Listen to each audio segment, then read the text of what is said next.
Kita telah baca 1 Tesalonika ayat 2 ayat 13 sampai 14. Dengan itu saya mau berkhotbah dengan judul ketika kita memperbarui ibadah maka gereja akan menjadi hidup. Kain adalah anak pertama dari Adam.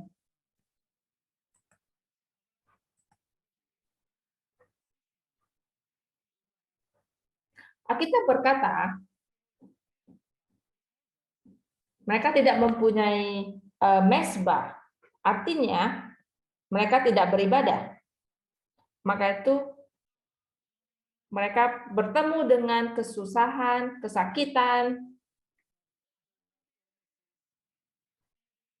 berkat Tuhan dari generasi ke generasi datang kepadanya. Marilah kita mengerti arti sebenarnya dari ibadah dengan hati yang benar-benar takut.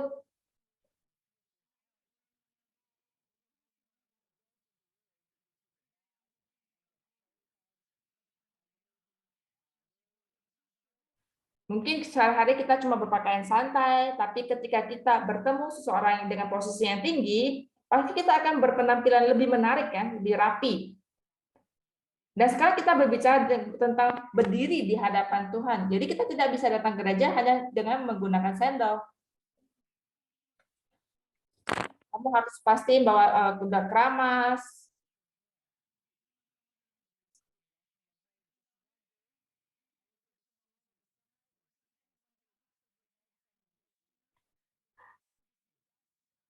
Kita harus juga sikat gigi, bawa Alkitab, bawa buku untuk ditulis.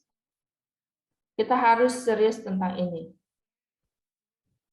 Hari ini adalah hari ke-7 yang dimana dikuduskan Allah.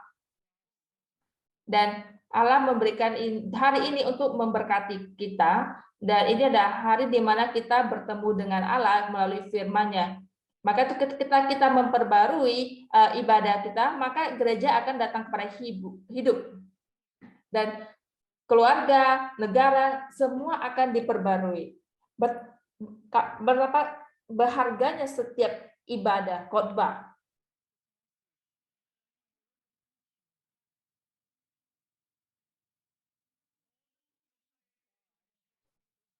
Allah adalah Tuhan dari segalanya dan yang memberikan kutuk dan juga berkat kepada manusia. Dia yang menentukan semua pilihannya. Di Roma itu dikatakan, maka itu dia adalah Tuhan yang hidup. Dan Tuhan yang hidup ini juga adalah Allah yang personal, Allah individual. Dan Allah individual personal ini adalah Allah yang berkata. Maka itu di Yohanes 1 ayat 1 dikatakan pada mulanya adalah firman, dan firman bersama dengan Tuhan, dan firman itu adalah Allah. Yohanes 6 ayat 8 dikatakan kita hanya bisa hidup dengan memakan firman Allah. Ketika Yesus memulai pelayanannya, setan mencobanya 40 hari. Dikatakan kalau kamu benar-benar adalah Tuhan, maka ubahlah batu ini menjadi roti.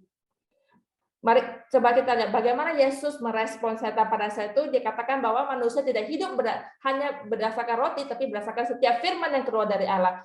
Ini yang dikatakan Musa di Perjanjian Lama di Ulangan 8 ayat 3. Kita sebagai manusia seharusnya makan firman untuk bisa hidup. Dan Yesus berkata, jika engkau memakan firman-Ku, engkau tidak akan mati. Tapi betapa banyak pada saat itu pemimpin agama yang mengerti tentang ini. Mereka berkata, hei kamu Yesus, Bapak kamu kan adalah seorang tukang kayu. Ini adalah sebuah ekspresi yang menyindir, yang melihat dunia rendah. Dan mereka berkata, saya adalah saudaramu dan ibumu, saya mengenal mereka. Bagaimana kamu bisa membuat statusmu setara dengan Allah? Dan engkau berkata, kita bisa hidup kalau makan firman-Mu. Jadi mereka, maka itu karena itu Yesus harus menyembunyikan diri.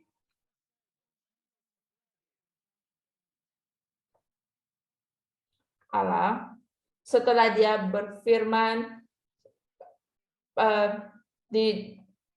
pada waktu yang lama kepada nenek moyang, dan pada waktu akhir ini ia berbicara dengan kita melalui anaknya di Ibrani 1 ayat 1 sampai 2. Nah, ini ada firman hidup. Firman yang dibicarakan pada zaman akhir melalui anaknya, anak satu-satunya, anak tunggal satunya Yesus Kristus itu adalah firman yang hidup. Jadi kita harus menerima firman hidup ini, kita harus menerimanya. Pada saat ini juga melalui Alkitab yang merupakan inspirasi dari Allah, adalah wahyu spesifik dari Allah melalui Alkitab ini. Allah sedang berkata, Allah sedang berfirman melalui Alkitab ini ke seluruh manusia, dan ia berfirman bahkan kepada kita yang percaya pada saat ini. Jadi tolonglah percaya ini. Hanya dengan itu, hanya kalau kita mengerti arti dari firman itu, kita bisa mempunyai ibadah yang hidup. Selama Yesus berkata, semua yang menerima firman-Nya, walaupun individu, bangsa, dan seluruh dunia, bahkan akan ada harapan dan akan hidup. Walaupun di situasi kosmik akhir. Jadi tolonglah percaya ini. Maka itu, hanya di hadapan Yesus Kristus, Tuhan kita yang sejati, hanya di hadapan Yesus Kristus, terimalah berkat, terimalah kemakmuran. Jadi percayalah itu.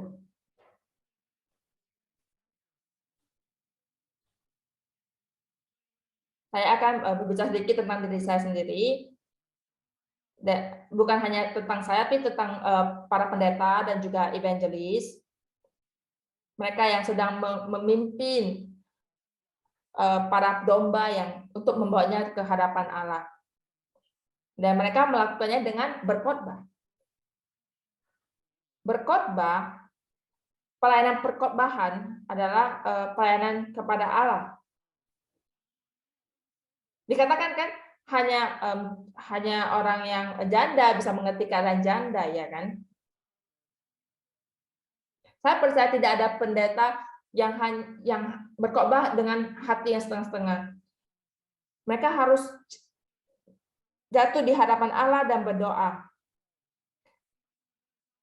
Dan melalui pesan mereka, mereka harus membangunkan banyak orang. Melalui pesan mereka, mereka harus bisa memberikan harapan kepada orang dan menyembuhkan orang. Jadi orang-orang bisa bangkit dan berjalan dan bekerja lagi sebagai anak Allah. Itu adalah pelayanan khotbah. Dan itu sangat susah. Itu sangat-sangat susah. Kalau kita mempunyai bisnis dan kita mau menjual sesuatu, contohnya kita menjual sepatu, kita bilang sepatu ini harga ini, sepatu itu harganya itu. Jadi kita harus ingat kan harga-harganya. Tapi untuk khotbah itu harus mempunyai judul yang berbeda-beda setiap saat, ya kan?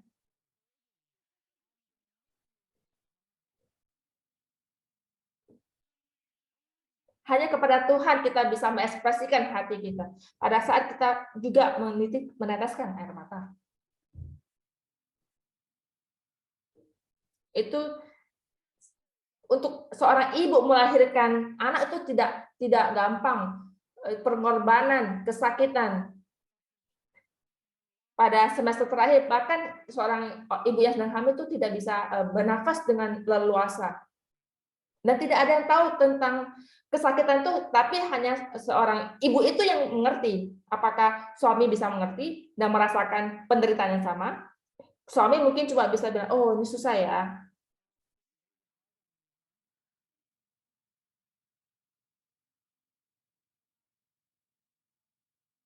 Kita lihat pelayanan pengkhotbahan adalah pelayanan firman Allah. Dan juga pada saat ini ketika Rasul Paulus memberikan khotbah, jemaat Tesalonika menganggapnya bukan sebagai ucapan Paulus, tapi ucapan dari Tuhan. Jadi kita lihat, khotbah itu adalah firman Allah. Itu bukan perkataan pendeta. Pendeta itu hanya seperti sel kerangka yang kosong. Ini adalah intisari dari gereja. Maka dari itu, kalau pengkhotbah itu sendiri tidak percaya kepada firman dan memberitakan atau mengkhotbahkan firman tanpa pengalaman, itu adalah seorang hipokrit. Maka itu Rasul Paulus berkata, aku memberikan kamu apa yang telah saya terima. Kristen adalah agama yang dengan pengalaman. Kita menyanyikan Yesus, Yesus, betapa saya percaya kepadanya, saya membuktikannya terus menerus. Dan menurut Yohanes,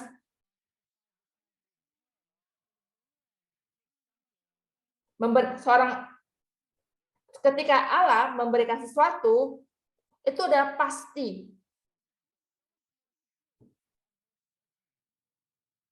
Dan 1 Korintus 15 ayat 3, Paulus berkata, apa yang saya telah terima, saya berikan kepada kamu. Dan itu adalah pelayanan khotbah, pengkhotbahan. Tapi ini bukan berarti khotbah itu adalah Alkitab. Tapi khotbah itu adalah bagian dari firman Allah. Jadi khotbah itu adalah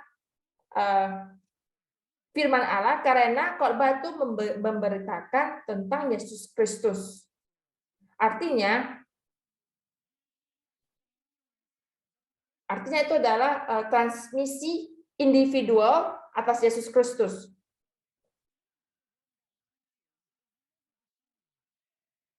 Jadi itu bukan dari individu, dari orang.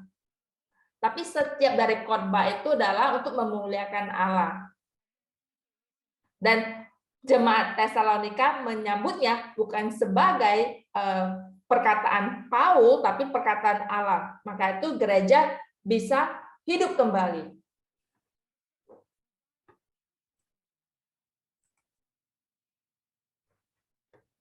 Dan Yohanes 14 ayat 12, Yesus menekankan bahwa pelayanan perkhotbahan itu lebih tinggi. Ini bukan berarti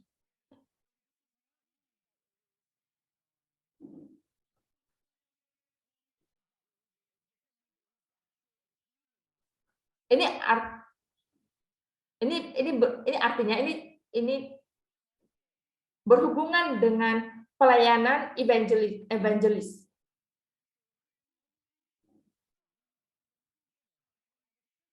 Jadi pengkhotbah, jemaat, semua menjadi satu, menutupi apa yang kurang dari tubuh Yesus Kristus. Melalui pelayanan pengkhotbahan, orang yang memberikan khotbah dan gereja, para jemaat gereja, itu bersatu, memenuhi apa yang kekurangan dari kesusahan Yesus Kristus. Dan itu menghasilkan benih. Untuk membuat kita lebih mengerti, itu seperti kita mengandung. Jadi sampai bayinya lahir, gereja itu ada tanggung jawab. Jadi orang yang mengevangelize atau Orang yang menginjil itu harus bertanggung jawab terhadap orang yang diinjil. Orang yang menginjil itu akan melewati kesengsaraan dan pemikiran apakah orang yang diinjil itu dengar dengan baik atau tidak. Dan mereka harus kadang membawa orang yang diinjil itu keluar, membayar makan dan lain-lainnya. Tapi semua ini adalah proses yang penuh dengan harapan karena hidup itu sedang berteriak. Dan juga pelayanan pengkhobahan itu adalah pelayanan yang mendamaikan.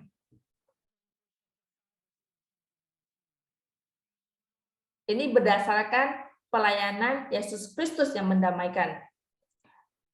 Di 2 Korintus ayat 5. Mungkin kita berpikir itu anak biadab itu seharusnya mati ya kan, kita kadang mikir gitu. Tapi ketika kita mendengar khotbah, mendengar firman, kita sadar, ini adalah pemikiran daging.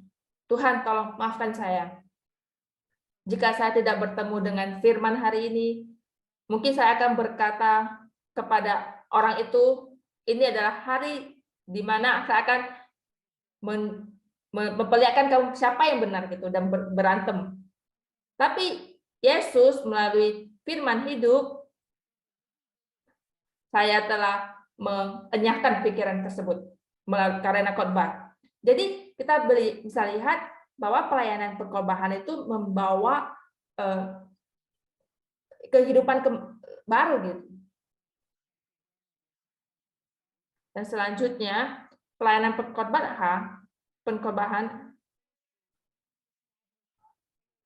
adalah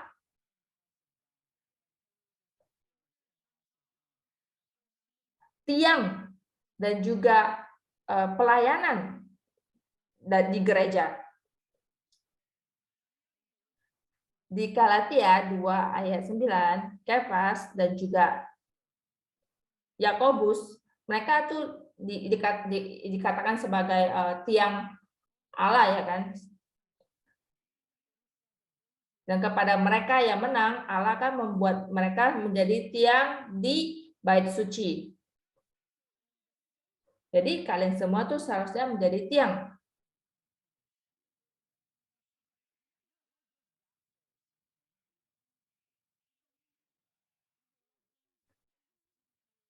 Jadi itu seperti pilar atau tiang yang menyupport sebuah rumah. Jadi kita juga harus seperti itu. Kita harus tahu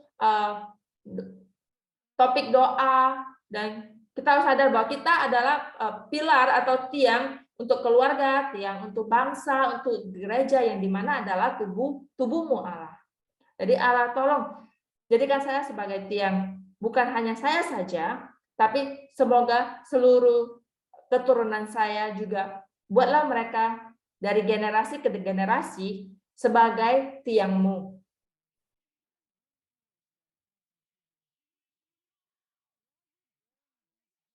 Ketika kita sedang benar-benar mengangkat beban yang berat ini, kita tidak ada waktu lagi untuk berbicara tentang orang lain.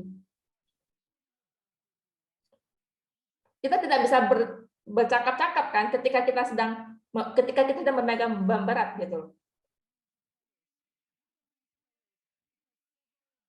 Dan karena pilar dan tiang-tiang ini yang menyupport itu, maka itu bisa berdiri. Dan tiang itu tidak berbicara. Dan jika seseorang tuh mengangkat beban berat yang berkata, dan berkata, aduh sangat berat, dan ada orang yang lewat bilang, turunin saja, tidak bisa kan?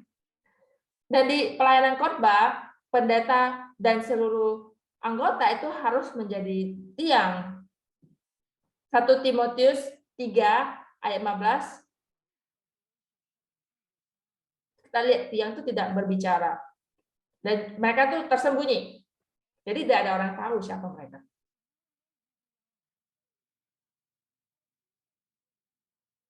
Selanjutnya, pelayanan pengkhotbahan adalah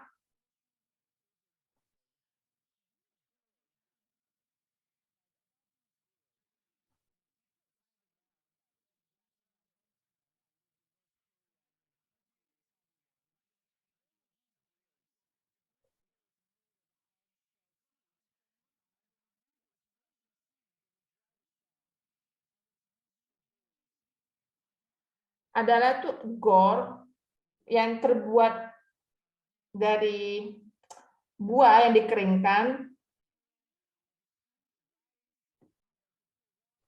Jadi kundur itu seperti kundur yang digunakan untuk kayak menampung sesuatu gitu. Jadi ketika kita memberikan khotbah, kita harus menjadi berkorban untuk gereja, berkorban.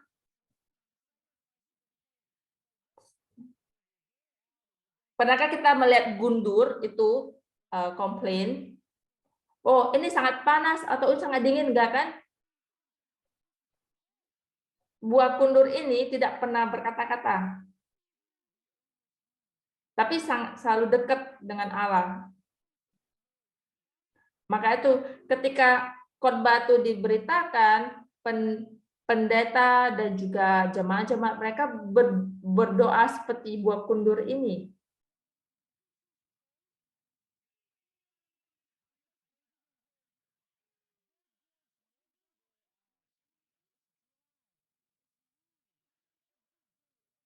Kalau kita tidak berdoa, kalau kita tidak membaca Alkitab, dan hanya melihat notes orang lain, dan berpikir dengan pikiran sendiri, maka Tuhan tuh tidak menyetujuinya. Jadi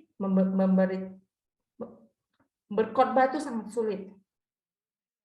Allah berkata, siapa yang akan memberikan buah di saat yang tepat? Jadi firman itu ataupun khotbah itu tidak bisa sama seterusnya. Jadi harus melihat seperti ada yang untuk musim dingin, ada yang untuk musim semi, ada waktu untuk musim tanam. Jadi buah itu beda-beda jadinya.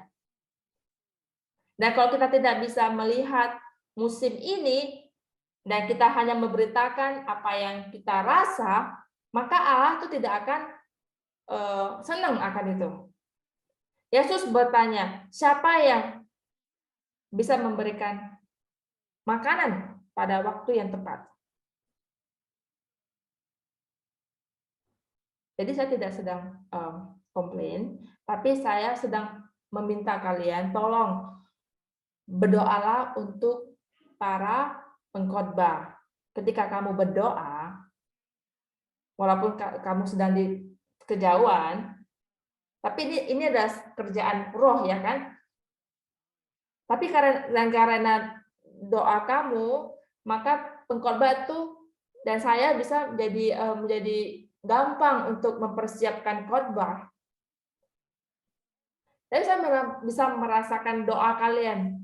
Jadi saya mengangkat tangan dan saya berdoa, seseorang sedang berdoaku, dan saya berdoa terima kasih Allah. Jadi dan saya berdoa kepada Allah dan juga untuk mengembalikan kepada orang yang sedang berdoa untuk saya.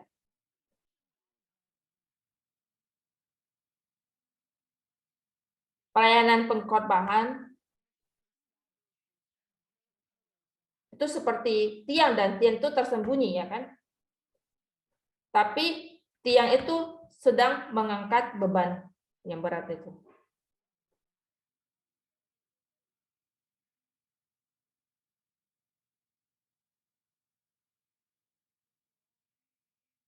Di rumah yang besar ada pelayan yang sejati, dan di rumah tuh ada perabotan yang terbuat dari emas, dari perak, dan lain-lainnya. Jadi ketika kamu sedang mendengar khotbah, maka doalah di hati, tolonglah Allah untuk mengirimkan hikmat-Mu sehingga saya bisa mengerti. Semoga ada roh pengertian. Saya tidak bisa mengerti dengan pengetahuan saya sendiri. Roh Kudus tolonglah datang dan menyinarilah saya. Bantulah saya agar saya bisa mengerti khotbah ini. Kita harus berdoa seperti ini. Dan kita harus berdoa dalam roh. Sama seperti Paulus berkata kepada Korintus, kita harus mempunyai hati yang berdoa ketika kita sedang mendengarkan khotbah.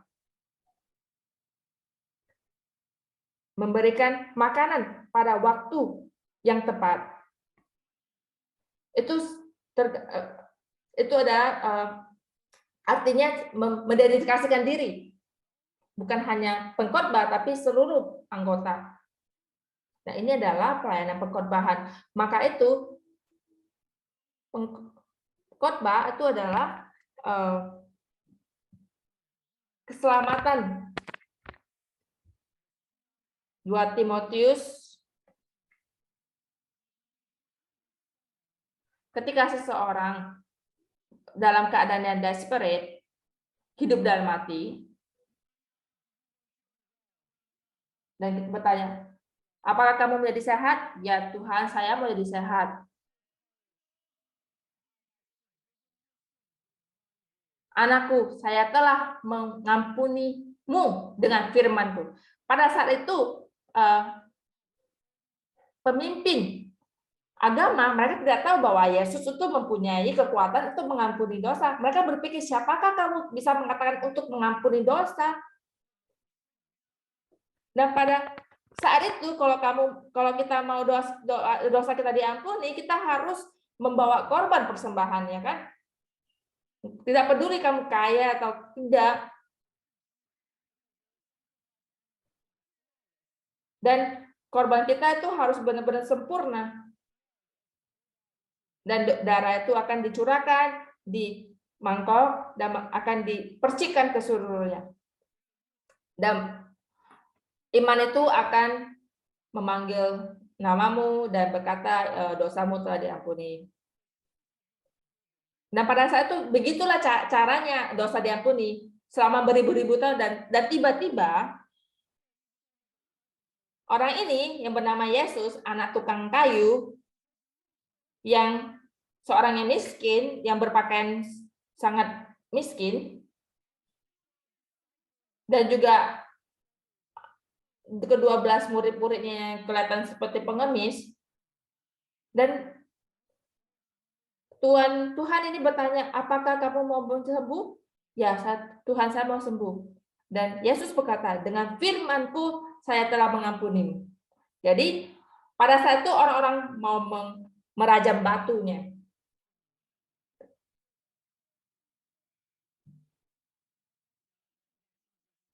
Tapi Yesus berkata, saya tidak melakukan ini dengan inisiatif saya sendiri, tapi Allah yang memperlihatkannya kepadaku. Karena saya anaknya, dia mempercayakan segala penghakiman kepadaku. Apakah orang-orang pada saat itu percaya? Kenapa saya berbicara tentang ini? Keselamatan kita tidak dilakukan untuk mendapatkan komplimen dari orang. Orang-orang mungkin akan salah paham, bahkan teman dekat kita mungkin berpikir kita orang gila. Mereka mungkin berkata, oh dia ke gereja, sekarang dia benar-benar sesat. Dia hanya berbicara tentang Yesus.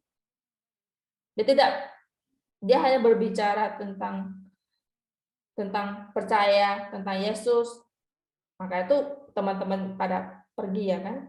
Jadi tidak ada teman lagi yang bisa berteman. Jadi pelayanan pengkhotbah itu adalah pelayanan keselamatan, dan kita harus benar-benar bertahan dan percaya bahwa Allah yang hidup tahu dan akan menuntun kita ke jalan kemakmuran. Pengkhotbah seperti saya ini yang tidak berharga,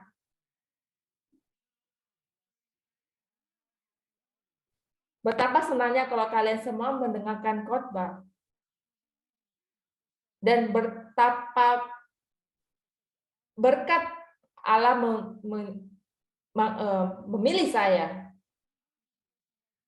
seseorang yang tidak berharga, dan sejak kalian benar-benar dan karena kalian semua menerima firman Allah melalui saya yakin berkat yang sama juga kepada kalian semua.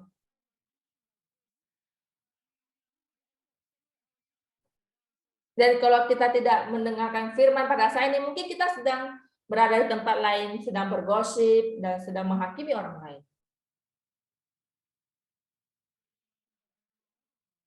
Tapi di sisi lain, ketika saya berpikir lebih dalam tentang diri saya sendiri, dan karena berbagai duri di kehidupan, saya menyadari bahwa tidak bisa berpikir betapa tinggi, betapa besarnya kasih Kristus. Dan saya benar-benar menyesal di hadapan Allah. Untuk saya merasa tempat pulpit ini adalah tata kehidupanku. Saya persiapkan khotbah, berdoa, dan berpikir para kawanan domba Allah pada hari Minggu, pada hari Rabu, dan spesial pertemuan yang lain. Dan saya menganggap ini sebagai hidup saya dan nafas saya. Saya tidak peduli apa kata orang, tapi ini adalah waktu di mana Roh Kudus dan Allah melihat saya.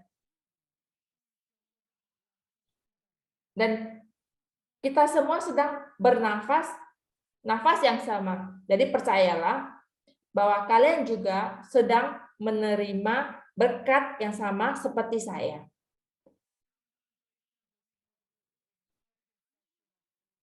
Pulpit ini adalah dasar dari hidup saya.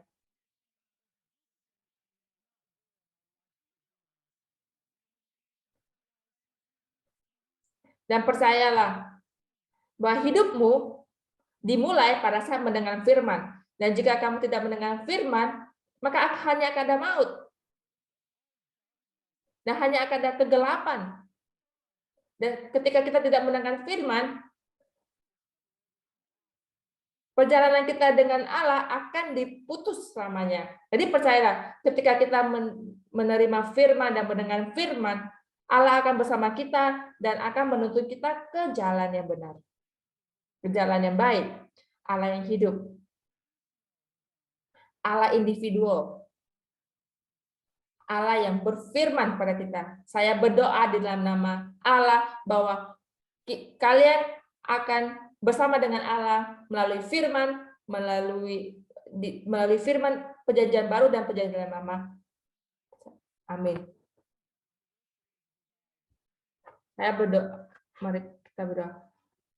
Terima kasih Allah. Ketika ibadah diperbarui, maka akan ada hidup. Bersyukur atas pertemuan dengan Allah. Kami datang ke hadapan dengan rasa rendah hati agar bisa benar-benar bertemu denganmu melalui firman-Mu yang menakjubkan. Tolonglah ingat dan juga Engkau menuntun pendeta senior dan segala pendeta, semoga mereka bisa berdiri di hadapan firman-Mu dan menyelesaikan pertandingan mereka.